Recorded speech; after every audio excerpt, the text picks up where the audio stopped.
Olá, bom dia a todos. Sejam também muito bem-vindos aqui no nosso painel sobre reforma tributária.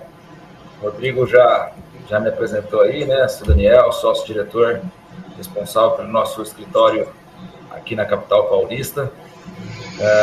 É um prazer, né, participar pelo segundo ano consecutivo aqui do PLD Debate, dessa vez aqui como mediador, né? Também falando sobre reforma tributária. O ano passado também fui debatedor aqui sobre esse mesmo tema, mas, diferentemente do ano passado, que a gente trouxe mais aspectos gerais a respeito da reforma, né? Hoje a gente vai trazer aspectos práticos, né? Até porque eu acho que conceitos gerais a gente já está cansado de ouvir aí, né? Nos fóruns, nas palestras. Então, hoje a ideia aqui é a gente debater sobre questões mais práticas sobre a reforma tributária, tá? E para a gente debater a respeito desses assuntos, eu vou contar aqui com a pessoa do Paulo Martese, que é nosso gerente de consultoria tributária na nossa matriz em Ribeirão Preto, e também o Pedro Magalhães, que é o nosso supervisor de consultoria tributária do nosso escritório aqui na capital.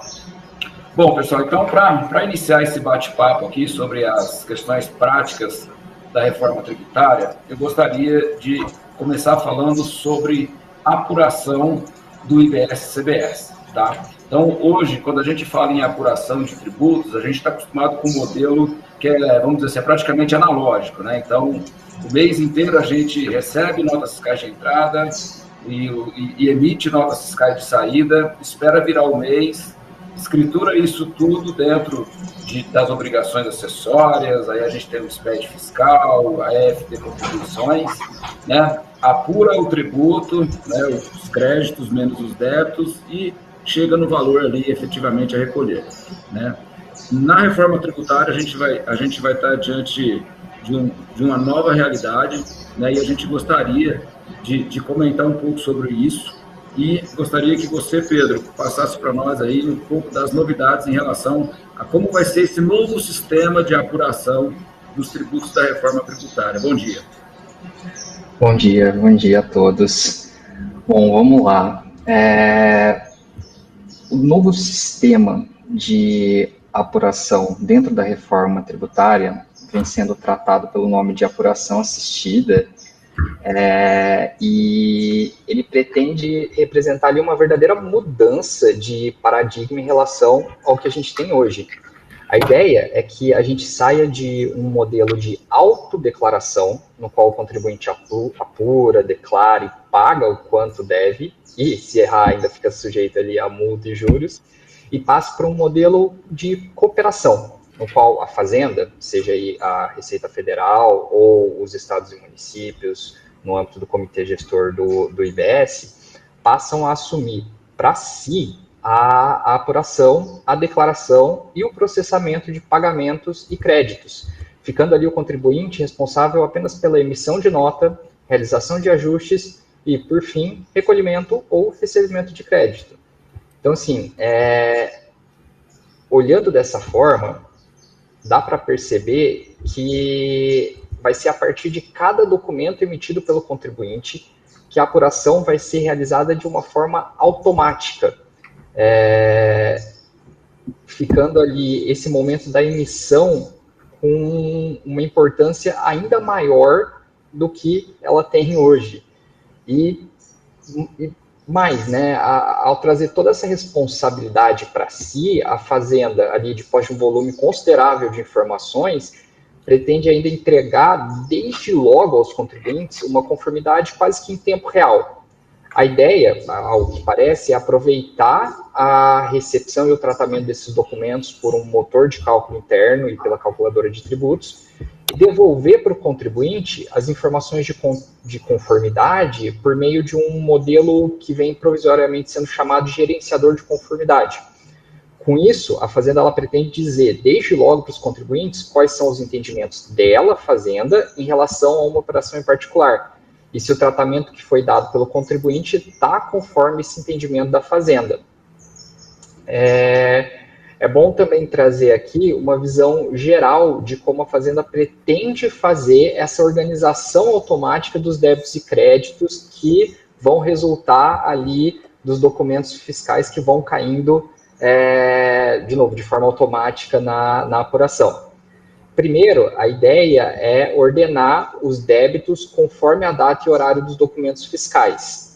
Tá? Depois, o sistema ele passa ali a verificar se houve, primeiro, recolhimento pelo adquirente em relação a alguns dos débitos já ordenados. E aí já vale dizer que recolhimento pelo adquirente e split payment são figuras vinculadas a cada documento. Tá?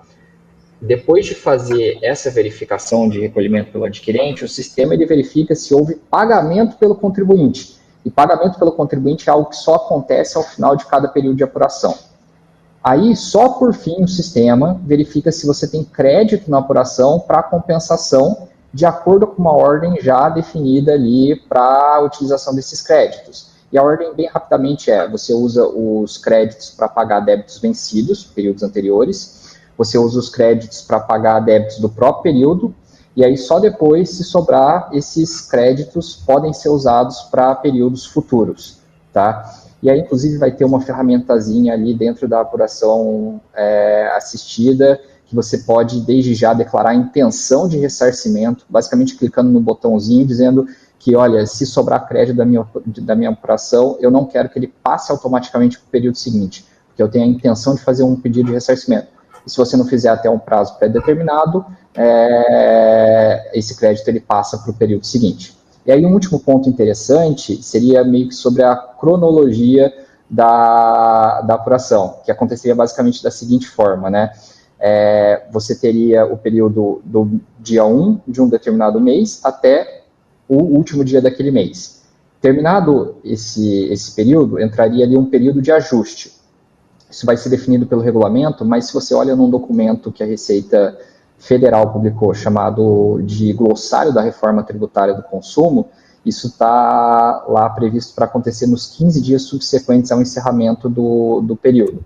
Então, você tem esse período de ajuste, que deve acontecer por meio da emissão de documentos fiscais, aí você tem a conclusão da apuração, e com isso, se resultar débito, a necessidade de recolhimento. Então, essa é a visão geral do que a gente tem hoje dessa apuração assistida, desse novo formato de apuração que passa a existir agora com a reforma tributária do consumo.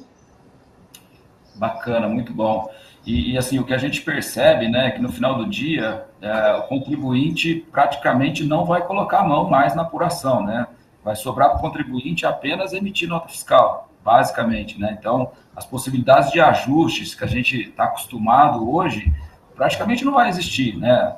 E você comentou sobre split payment, Pedrinho, que assim, é um dos principais pilares, né, da reforma tributária e também é um tema que vem causando bastante arrepios aí nos contribuintes, né?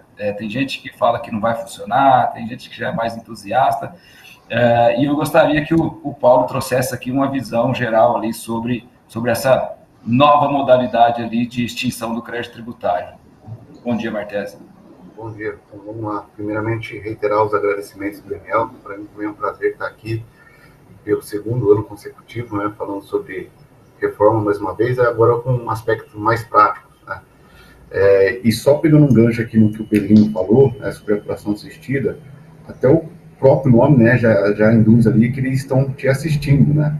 É muito parecido com a pré-preenchida, né, mas em uma das lives da Receita Federal sobre o projeto piloto, ele falou que não quiseram usar o nome pré-preenchida para não induzir que o fisco está impondo uma apuração. Então, peraí, vai ser muito parecido com a declaração de imposto de renda pré-preenchida, mas em vez de eu te dar a pré-preenchida, eu vou te assistir, eu vou te dar todas as informações e você confirma, né? Então, a responsabilidade ainda continua sendo do contribuinte, ainda que a maior parte da informação vai ser gerada ali com base nos dados que o governo recebe da nota fiscal, né? E, com certeza, para mim, na minha opinião, o split payment é o grande marco disruptivo da reforma tributária. Assim, o conceito de IVA a gente já tem lá em vários outros países, né? Essa questão de evitar a acumulatividade, né? Isso aí também já existe em vários outros países. Mas o split payment é algo que poucos países conseguiram implantar, né? Seja pelo momento de tecnologia, né? Hoje a gente tem um avanço tecnológico muito grande, né? Inteligência artificial, fazendo cruzamento, mais capacidade de processamento de dados, né? E isso tudo facilitou com que o Brasil, né, segundo o nosso ministro da Economia, o sistema tributário mais avançado do mundo, tá?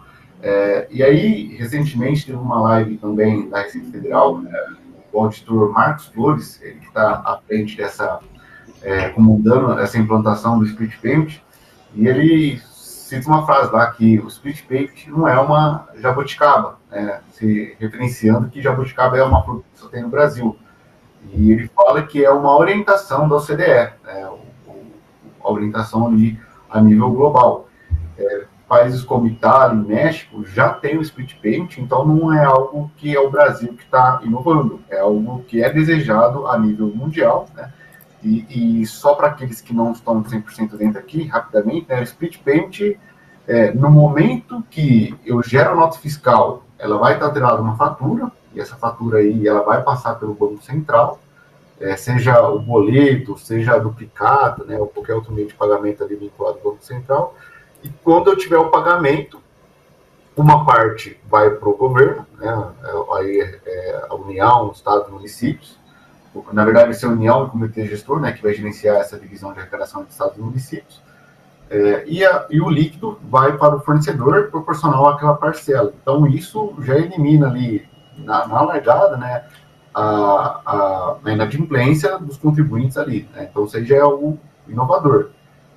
E aí, o que estão prometendo a partir de 2027? Né? A reforma tributária começa com a CBS em 2027, período de transição, acho que todo mundo aqui já está por dentro.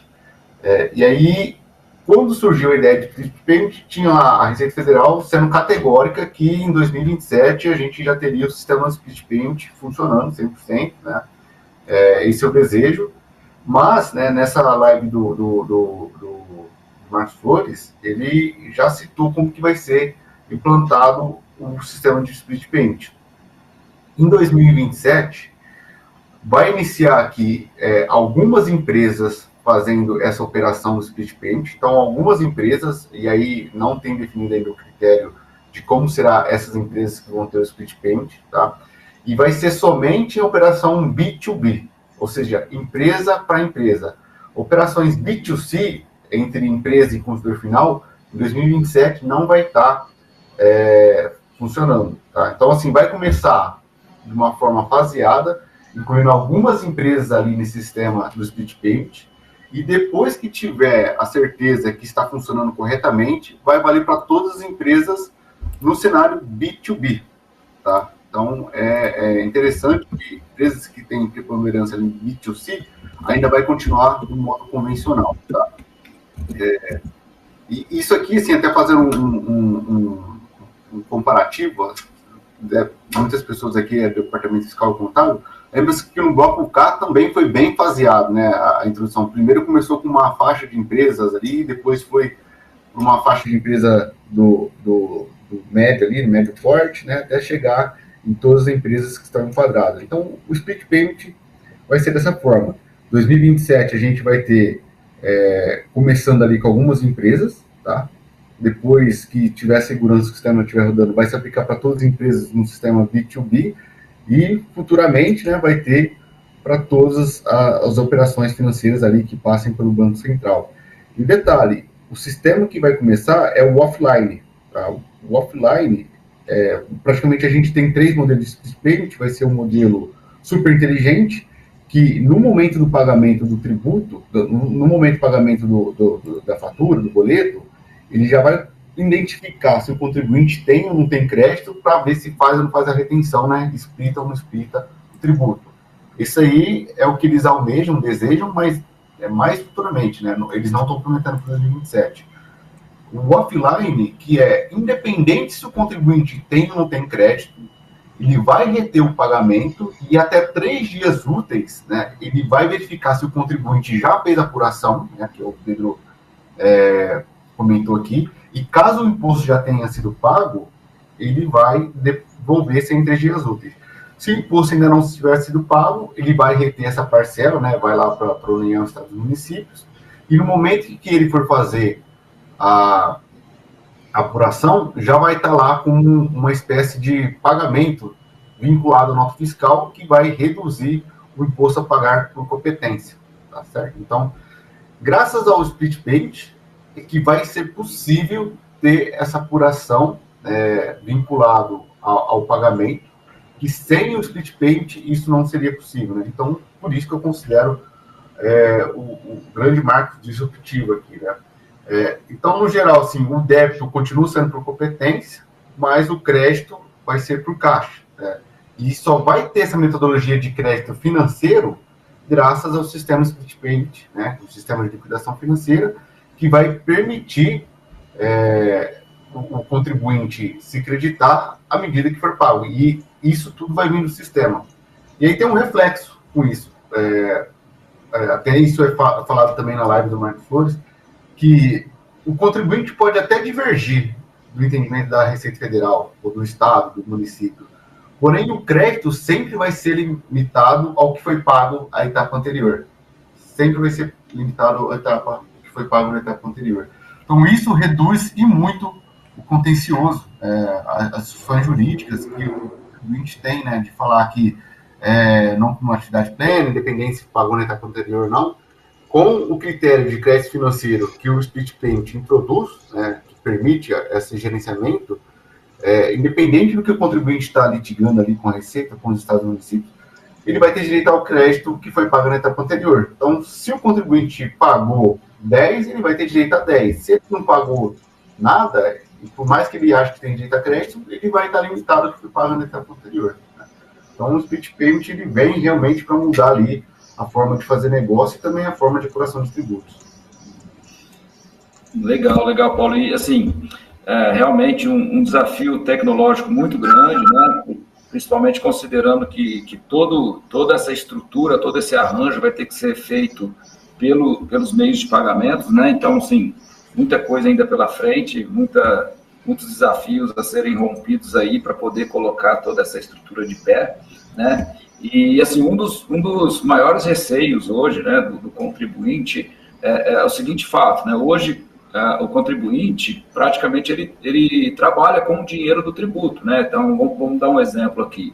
Se eu faço uma venda dia 2 de janeiro, por exemplo, à vista, o comprador paga essa venda já com os tributos embutidos, né?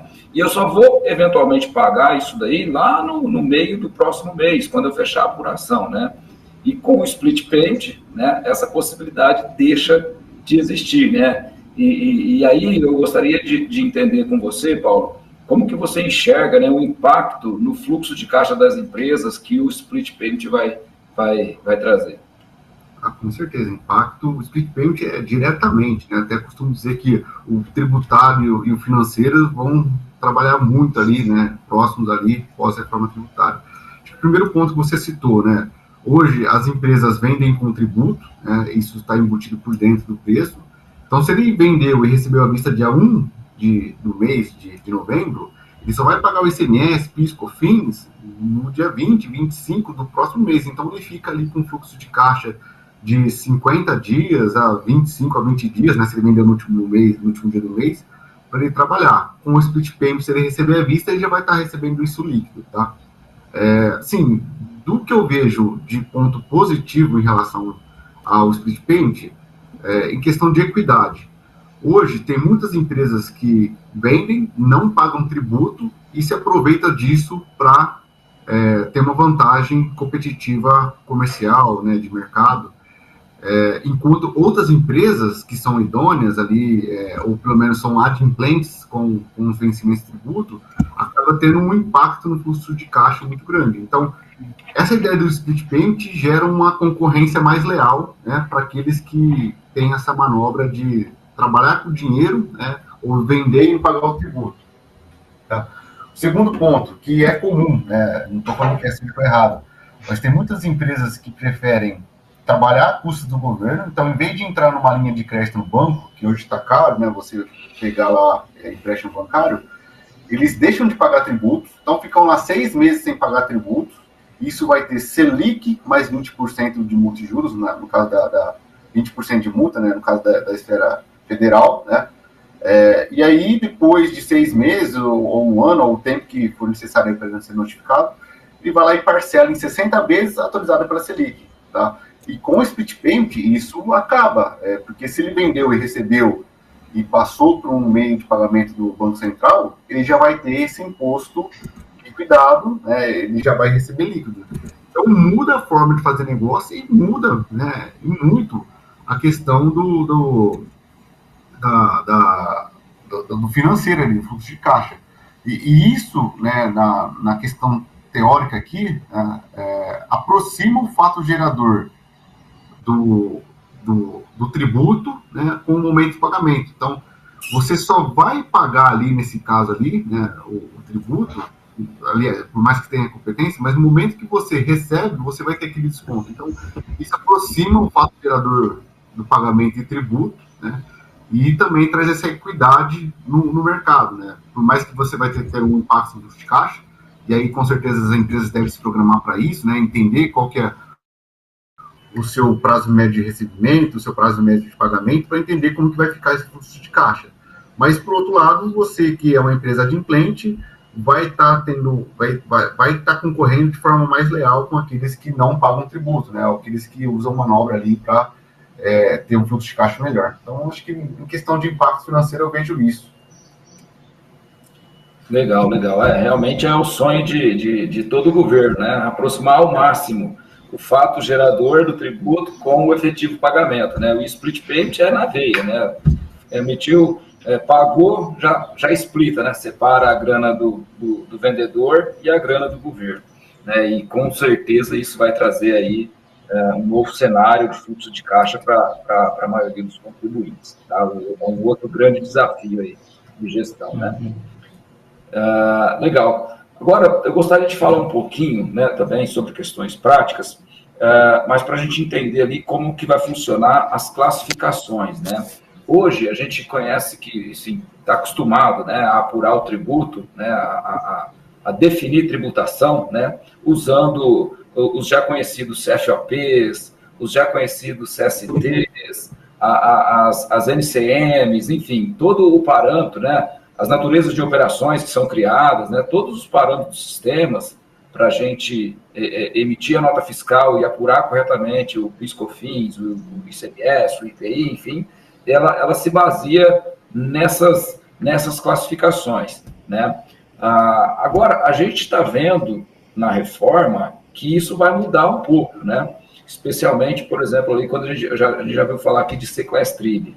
Aí, Paulo, eu gostaria que você falasse um pouco da sua visão sobre como vai funcionar essa nova classificação aí, né, chamada sequestrib. Isso aqui também, questão tecnológica, é uma outra novidade muito importante. Como o Pedro comentou, né, a apuração praticamente vai ser automática. Ali, o contribuinte vai ter poucas opções ali para você manusear a apuração. Isso tudo vai ser com base no documento fiscal. E ali você, hoje, o contribuinte prepara e envia para o governo.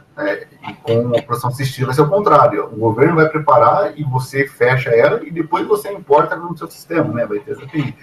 E o sequestrib é o Código da Classificação Tributária.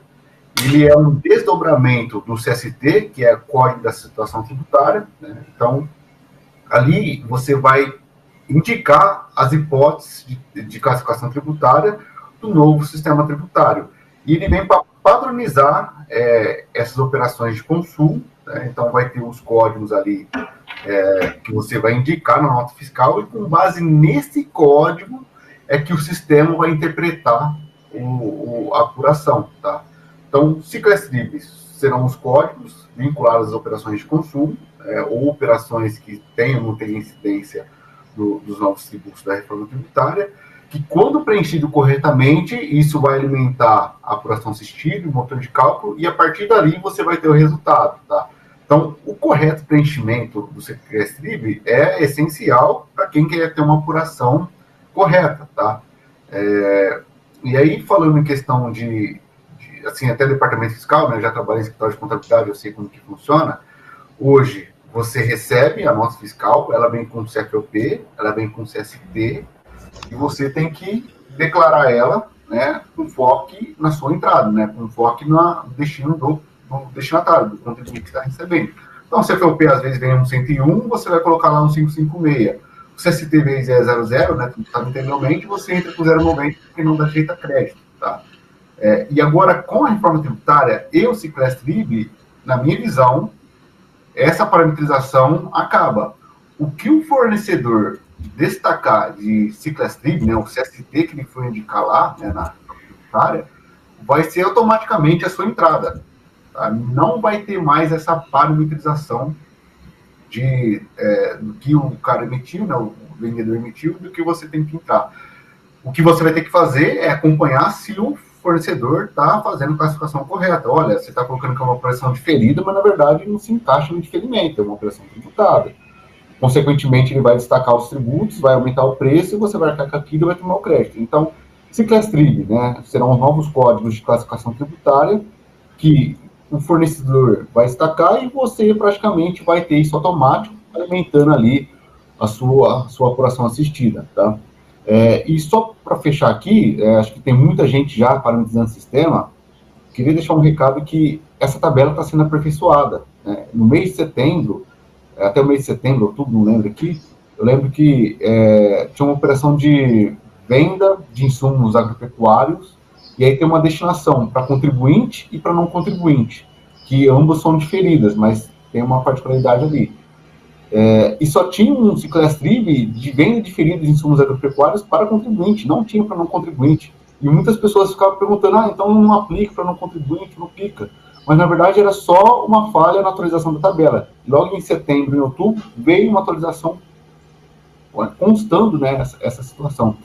Então, assim, para aqueles que estão parametrizando, fique sabendo que essa tabela está sendo aperfeiçoada conforme as normas técnicas e os grupos de estudos estão se debruçando em cima disso, tá? Então, não é o que está lá vai ser para sempre, né? Com certeza vai ter atualização.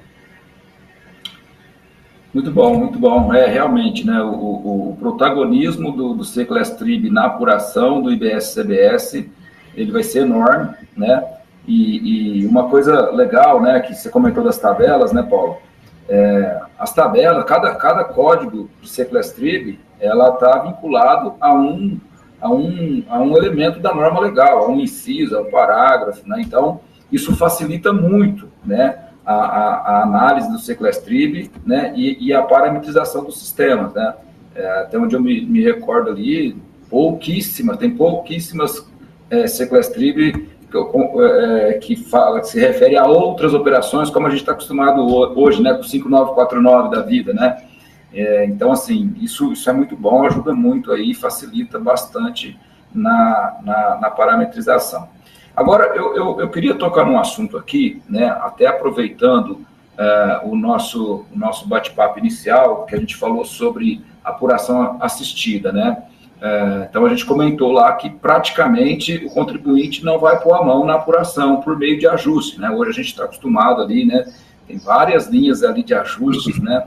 Que a gente que aceita qualquer valor ali, né? E a gente está percebendo que, do ponto de vista de documento fiscal, né, está sendo estruturado ali as chamadas notas de débitos e notas de créditos que, ao meu sentir, serão por meio dessas notas de débitos e notas de crédito é que o ajuste vai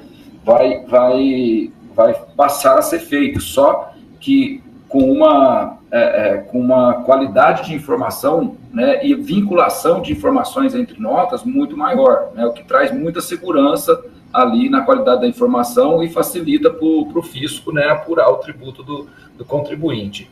Então, Pedro, eu gostaria que você falasse ali um pouco sobre essa nova figura que está aparecendo aí em termos de documento fiscal, que são as notas de débitos e notas de crédito. Exatamente isso, Daniel. As notas fiscais, elas passam a ter essa centralidade ainda maior dentro desse novo sistema. E a criação dessas notas com essas finalidades específicas, né, finalidades de nota de débito, finalidade de nota de crédito, é uma forma de trazer uma maior gama de uso para os documentos fiscais. E aí, vamos lá, o que seria uma nota de débito, o que seria uma nota de crédito? Para a gente entender isso, é preciso saber que esses nomes, débito e crédito, eles são dados do ponto de vista de quem está emitindo as notas. nesse contexto, nota de débito vai ser ali vai representar ali, né, um aumento de IBS-CBS do emitente. E a nota de crédito, um aumento do crédito CBS e IBS do emitente. A ideia é basicamente trazer para o contexto fiscal aquilo que já existe hoje, mais ou menos ali no contexto empresarial, né, onde essas notas de débito representam uma forma de documentar um aumento de despesa, etc. E o que a gente já sabe sobre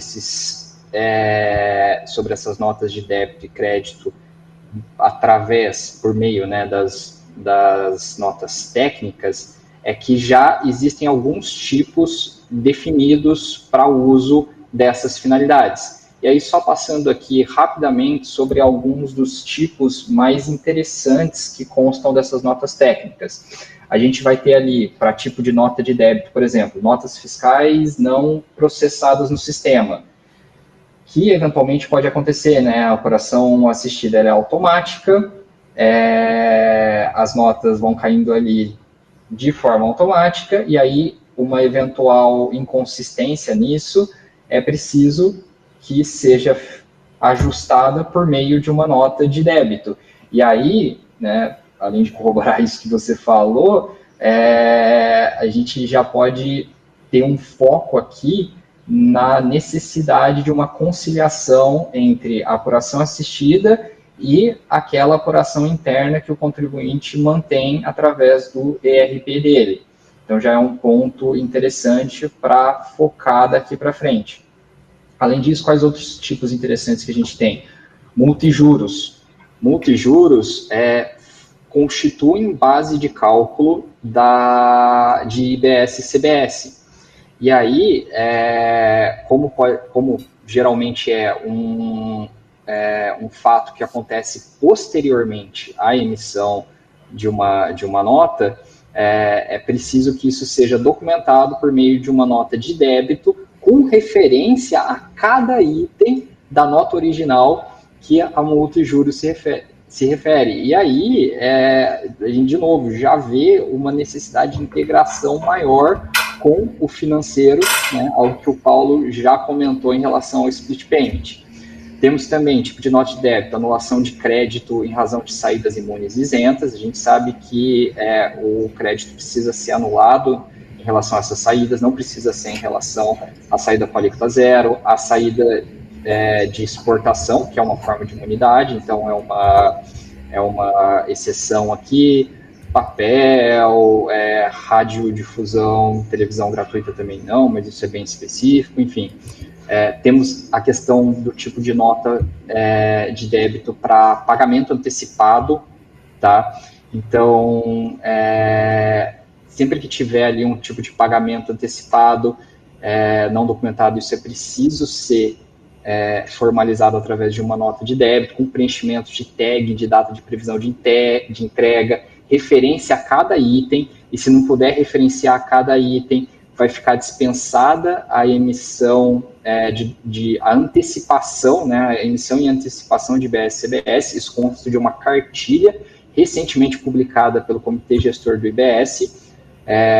Espera-se que isso venha em regulamento, mas o que a gente tem de indício hoje é o que consta dessa cartilha. É o último item dessa cartilha e vale a pena dar uma verificada lá. Outro tipo de emissão de nota de débito seria perda de estoque, por exemplo, para ter ali a eventual anulação do crédito que foi tomado na entrada desse item em estoque. E nota de crédito, a gente tem a mesma situação, por exemplo, para multijuros. Caso quem recebeu essa multijuros não emita a nota de débito, aquele que pagou sendo contribuinte pode emitir essa nota de crédito, e aí vai ter um evento, a gente deve falar de evento mais para frente, em que quem deixou de emitir essa nota de débito e está recebendo essa nota de crédito ali, tem que aceitar, porque vai entrar um débito na apuração de forma automática dele. Tem nota de crédito para redução de valores por conta de erro de destaque, de quantidade, de entrega parcial, quando você não conseguir cancelar, eventualmente, uma nota fiscal. Tem nota de crédito para retorno em razão de não localização do destinatário. Isso aqui já é já revelam um aspecto importante que a gente também deve falar um pouquinho mais para frente, aproveitando um outro tema, que é a materialização do fato gerador, da hipótese de incidência ali de IBS-CBS, que tem sido fixada no momento ou com a entrega, né? O fato gerador é o fornecimento, mas essa materialização tem sido entendida pela Fazenda de novo, Receita Federal, estados e municípios no âmbito do comitê gestor, com a efetiva entrega, tá? Então, é isso que a gente teria hoje em relação a essas finalidades de débito e crédito das notas fiscais, dos documentos fiscais, né? Especificamente aqui no âmbito da nota fiscal eletrônica modelo 55. Legal, Pedro. A gente percebe, né, que a reforma tributária, de forma definitiva, né, ela entrou com tudo ali no departamento financeiro, né? Muitas novas rotinas vão ter que ser criadas ali no departamento financeiro, rotinas que hoje, né, simplesmente era um recebimento normal de multa e juro, não acontecia nada, né, do ponto de vista de documentação, de incidência de tributos, pelo menos de forma imediata, como vai ser agora, né?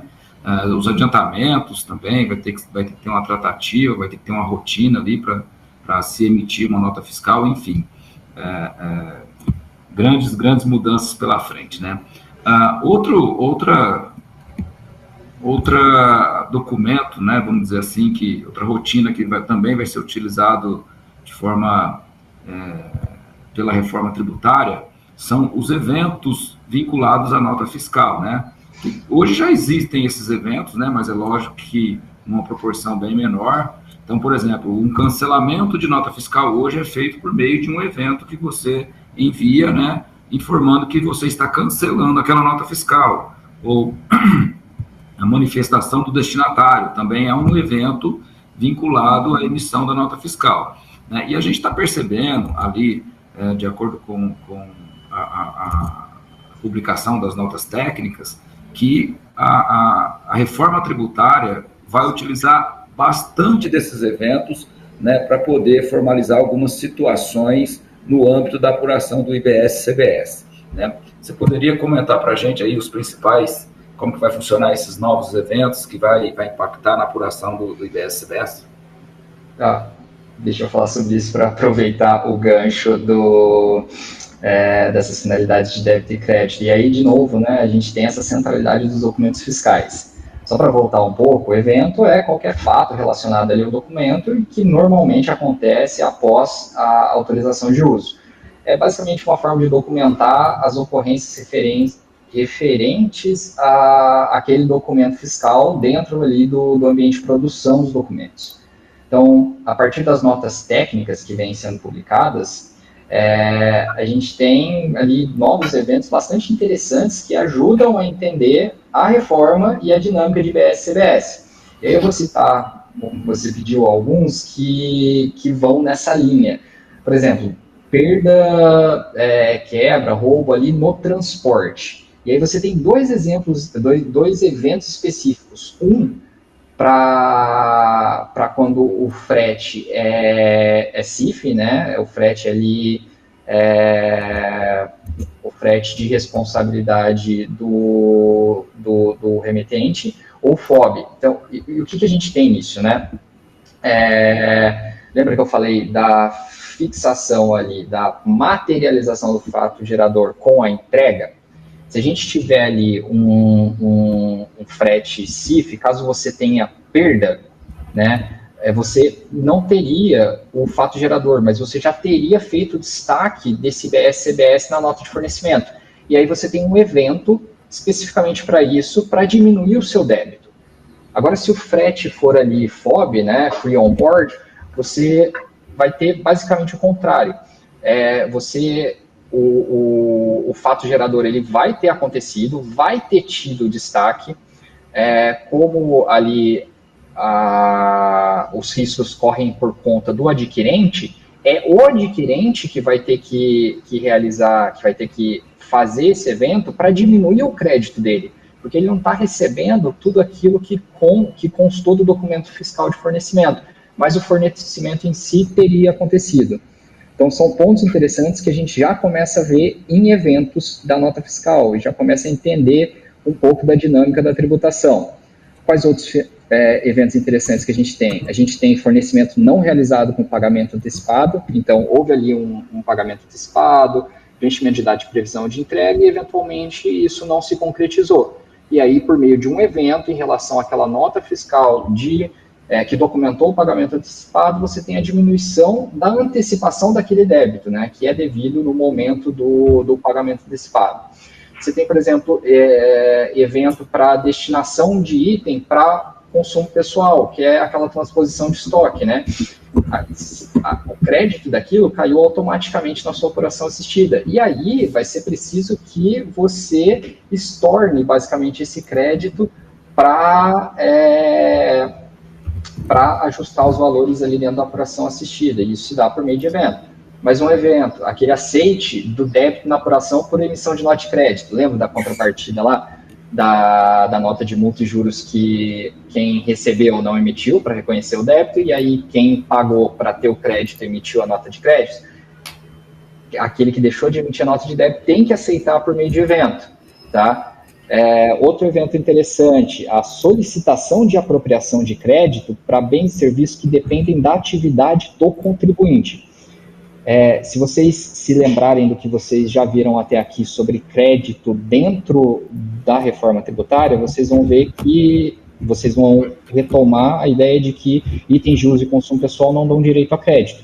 Mas, se faz parte da atividade comercial, daria, né? E isso, ao que a Receita Federal deu a entender nas últimas lives que ela publicou em relação ao programa piloto, isso estaria vinculado ao CNAE dos participantes da operação ali. E aí, por exemplo, se você tem uma barbearia, isso está como exemplo lá na cartilha do comitê gestor que eu comentei com vocês. Se você tem uma barbearia, no seu CNAE não teria ali, por exemplo, venda de bebida alcoólica.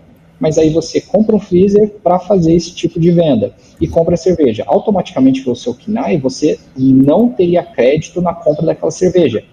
Mas, como você está realizando uma atividade comercial em relação a uma bebida alcoólica, você poderia sim tomar aquele crédito. E aí existe esse evento de solicitação de apropriação de crédito em relação a isso, com necessidade ali de autorização da Fazenda, tá? Então, é isso que a gente tem aqui dos eventos que eu achei mais interessantes para trazer para vocês e ilustrar essa dinâmica da reforma tributária.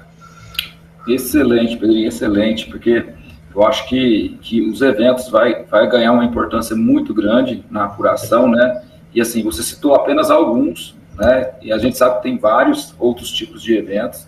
Então, assim, entender como vão funcionar esses eventos é de extrema importância para os contribuintes conseguirem apurar de forma correta o IBS e CBS, né? E me parece algo bastante complexo, vamos dizer assim, né? Bom, seguindo o nosso bate-papo aqui, né, gostaria de falar um pouco sobre nota fiscal eletrônica, né? A gente vai sair, né, de um cenário que eu estava pensando aqui enquanto o Pedro estava falando, como que até conforme o tempo vai passando, né, as coisas vão evoluindo, né? Lá em 2005, 2006, quando a nota fiscal eletrônica foi implementada, foi um salto tecnológico gigantesco, todo mundo achava que não ia dar certo e tal. E hoje a gente está diante de uma nota fiscal eletrônica que se tornou analógica. Veja, se eventualmente a gente emite uma nota fiscal e tributa um PIS/COFINS indevidamente, e aí num trabalho, por exemplo, de revisão, a gente vai lá e constata que foi tributado indevidamente, a gente vai lá na EFD Contribuições, retira aquela tributação, praticamente não faz nada com a nota fiscal e habilita o crédito e segue o jogo, né? Hoje a gente não vai ter mais isso, né? Então, hoje o que está na nota fiscal é o que vai valer para a apuração do IBS e CBS, né? E todas as alterações que estão sendo implementadas, né, estão sendo publicadas por meio das notas técnicas.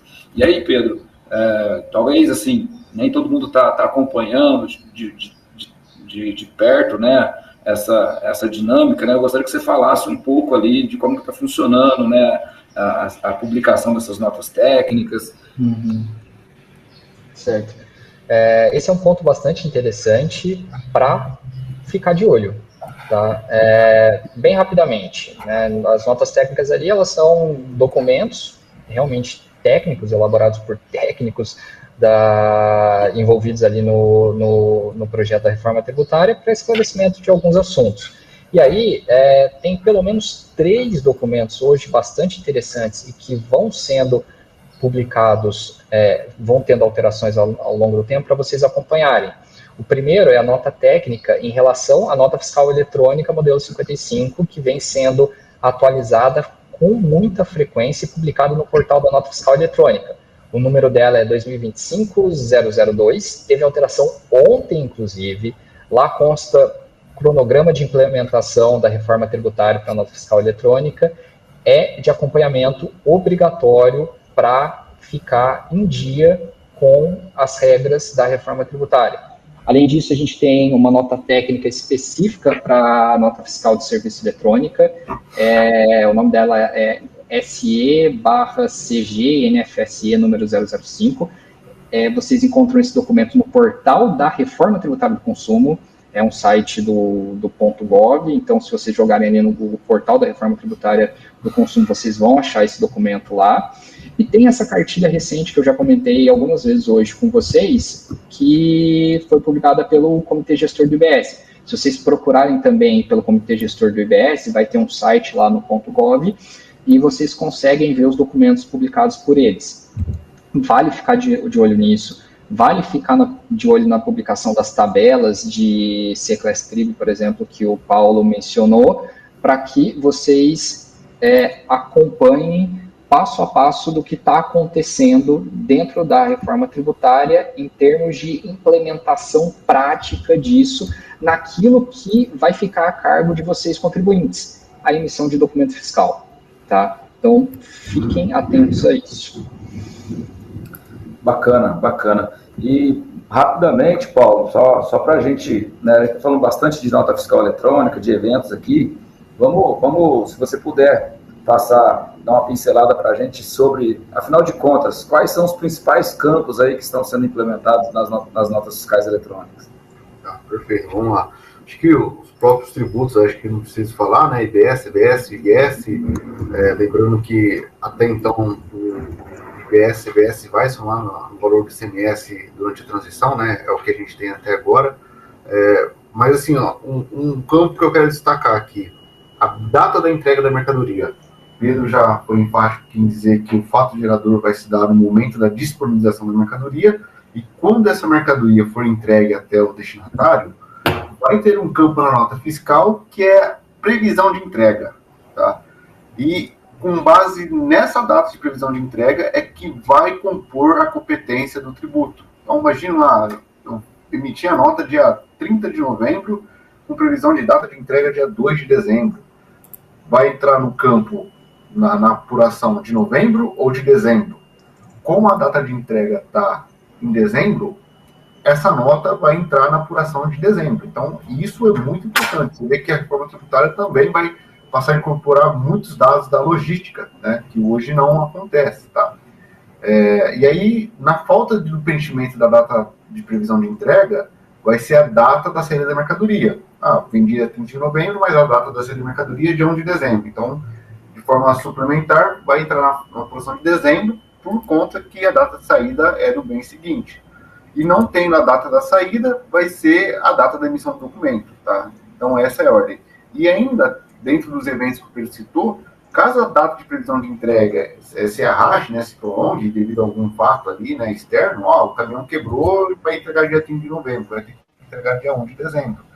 Vai ter um evento para corrigir e postergar essa data da previsão da entrega. Então, veja que muda também a forma de analisar a logística, né, até se planejar para você ter essa operação. Obviamente que essa informação vai casar com o manifesto, né, com o romaneio. Não adianta nada você, de forma ardilosa ali, você querer postergar alguns dias a data da previsão da entrega, sendo que o caminhão já saiu com a nota vinculada lá no manifesto, no romaneio, tá? E um outro ponto aqui, falando do evento, tem um evento de imobilização. Então, quando você comprar um ativo imobilizado, né, o que vai vir tributado normalmente, se não tiver suspensão, e o contribuinte vai ter que fazer um evento de imobilização, porque isso indica, né, que você está imobilizando, né, tem que respeitar lá 12 meses e as condições lá que tem do ativo imobilizado, mas isso vai indicar que ele vai cair naquelas hipóteses de ressarcimento de 30 a 60 dias que tem lá no artigo 40 da Lei Complementar 214. Então, isso vai ser uma curadoria do Departamento Fiscal, financeiro, para indicar que ele está imobilizando um bem, né? Então, acho que eu gostaria de destacar esses dois aqui, tá? Bacana. Realmente, acho que nosso bate-papo aqui está sendo bastante proveitoso aí, né? Devemos estar tirando dúvida de muita gente aí que está tendo essa visão prática. Acho que estamos caminhando aqui para os finalmente, pessoal. O tempo voa, né? E eu gostaria de pedir para vocês dois aí, para a gente elencar, né? Acho que eu gosto sempre de fazer isso, para a gente elencar aqui, tipo, uma lista aqui, né? Com os principais pontos de atenção e ações que os contribuintes precisam observar ali para poder colocar de pé o projeto da reforma tributária, né? Então, pensando hoje, né? Estamos aqui em novembro. Paulo, você poderia falar para a gente aqui os principais pontos ali do ponto de vista administrativo e financeiro? Não para hoje, para ontem, né? Isso aí, porque, assim, vou falar... Quem não fez ontem, hoje nem se fala. Tá, assim, vou falar aqui um checklist, mas eu não vou me aprofundar no benefício do tempo. Primeiro, revisão de contratos. Acho que isso aqui todo mundo já deve estar se atentando, principalmente os contratos de longo prazo, tá? Ver qual que é o impacto da reforma tributária, né, naquele contrato, e caso haja distorções ou alterações, que façam aditivo, tá? O segundo, contratos intercompany. A gente viu no painel anterior, né, que os comodatos ali, né, o empréstimo de bem fungível, né, gratuito, vai ser uma das hipóteses de fato gerador quando intercompany. Então, se tiver essa situação, é bom já se planejar, né, ou rever ali a forma de fazer esses contratos. Qualificação dos fornecedores. Acho que isso aqui é o grande trabalho que vocês, contribuintes, vão ter que ter ali, né, na hora de curar os fornecedores. Porque Simples Nacional muda a forma como o Simples Nacional vai transferir crédito, né? PIS/COFINS não depende de pagamento, então lucro real se acredita no 925, independente do que foi pago na etapa anterior. Com o Simples Nacional pós-reforma, só vai transferir o que foi pago. Produtor rural vai ter a contribuinte e não contribuinte. Isso vai mudar também a precificação. Uso e consumo, né? Hoje, a maior parte do consumo não dá direito a crédito. Com a reforma vai passar a dar direito. E aí isso muda o custo efetivo da aquisição, né? Então, hoje você compra mercadoria com tributo, não se acredita, e isso acaba se tornando mais caro. Com a reforma, isso vai mudar. Você vai pagar o tributo, porém, você vai recuperar, exceto se for bem de uso pessoal, tá? E os inadimplentes, né? Lembrando que o crédito é financeiro, e dependendo do momento que você está vivenciando o split payment, lembra que o começo vai ser só para algumas empresas e na sequência vai valer para todas as empresas B2B. Mas imagine que nessa transição você tem ali fornecedores que são inadimplentes ou que usam daqueles artifícios para prorrogar o tributo. Então, nesse caso, você vai ter que estar próximo do seu fornecedor, né, ou já fazer um saneamento se ele é adimplente ou inadimplente com fisco. E até compartilhar uma informação, existe um programa chamado Regularize, da PGFN, tá? Que é um acesso público, que você consegue consultar todos os devedores que têm dívidas ativas, tá? São dívidas ativas, União, Estados, municípios, eu não sei se o município está lá, né? Mas Previdência eu tenho certeza que sim, né? Então, União, Estados e Previdência, que eles são devedores, tá? Só o que está na dívida ativa. Então, por ali, às vezes, você já consegue filtrar o seu fornecedor. Impactos na precificação e na formação do custo, com certeza vai ter mudança, então é importante vocês simularem, seja por meio de consultorias, né, de simulação, tá, para entender como que isso vai modificar na forma de custeio e também na forma de precificação. A perda de benefícios fiscais, com certeza, é um grande impacto nas empresas. Tem empresas que têm créditos unidos dos COFINS, créditos do ICMS, isso vai ter um impacto muito grande, tá? E, por fim, treinamento e capacitação. Com certeza, preparar o time, né, preparar os profissionais não só da área contábil e tributária, mas também compra, vendas, pricing, né, jurídico, TI, financeiro, né, como a gente já destacou muito aqui, entre outras áreas, vai ser um diferencial para que a empresa consiga se adaptar melhor à reforma tributária. Fazendo um jabá, né, a BNB tem um braço de ensino executivo e a gente oferece curso de reforma tributária com viés prático, né? Eu sou professor aqui especializado no agro, mas aqui no painel também está o Pedro e o Dani, que são professores do curso de reforma tributária, entre outros profissionais aqui da BNB que também participam desse curso, né? Destacando aqui com viés prático. Então, com certeza aí, para quem está procurando, recomendo e indico aqui, né, o curso da BNB. Então, de maneira geral, acho que da parte administrativa é isso.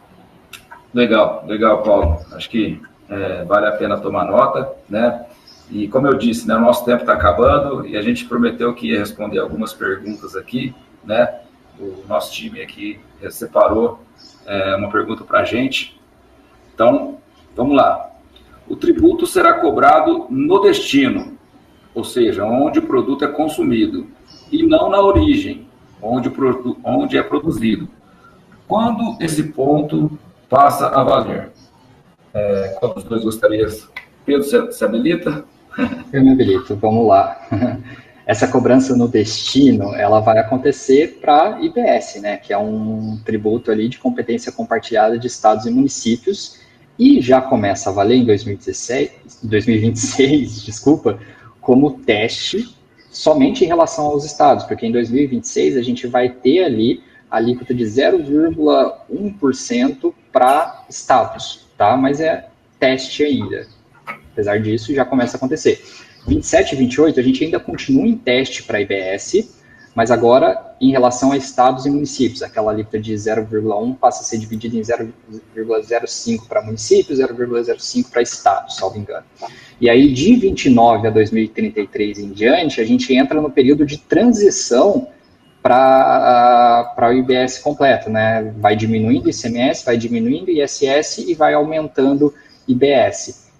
E aí a lógica continua, tá? Então, desde 26 já, atenção para a tributação no destino, especificamente em relação a estados, 2027 em diante, estados e municípios.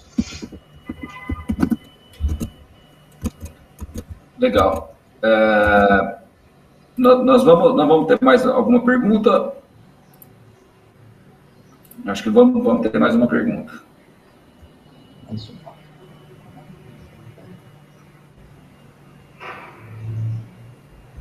Já vai colocar aqui. Muito bom. Muito bem.